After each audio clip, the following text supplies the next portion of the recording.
দেশের স্বার্থবিরোধী অভিযোগ তুলে বাংলাদেশ এবং যুক্তরাষ্ট্রের মধ্যে বাণিজ্য চুক্তির বৈধতাকে চ্যালেঞ্জ করে হাইকোর্টে রিট দায়ের করা হয়েছে। জনস্বার্থে দায়ের করা রিটটির শুনানি আগামী সপ্তাহে হতে পারে বলে জানিয়েছেন রিটকারী আইনজীবী।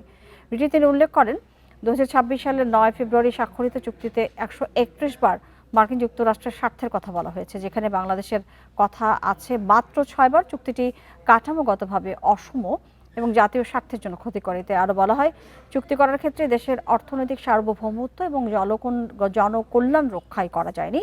চুক্তিতে বাংলাদেশের উপর আরোপিত অসামঞ্জস্যপূর্ণ দায়, প্রতিকূল শুল্ক ব্যবস্থা, দেশীয় শিল্প, কৃষি ও পরিবেশগত সুরক্ষার সম্ভাব্য ক্ষতি সম্পর্কে উদ্বেগ জানিয়ে এর সাংবিধানিক বৈধতা নিয়েও প্রশ্ন তোলা হয়েছে। বিচারপতি রাজিক আল জলিল এবং বিচারপতি দেবাশিস রায়ের হাইকোর্ট বেঞ্চে রিটটি শুনানির জন্য উপস্থাপন করা হবে।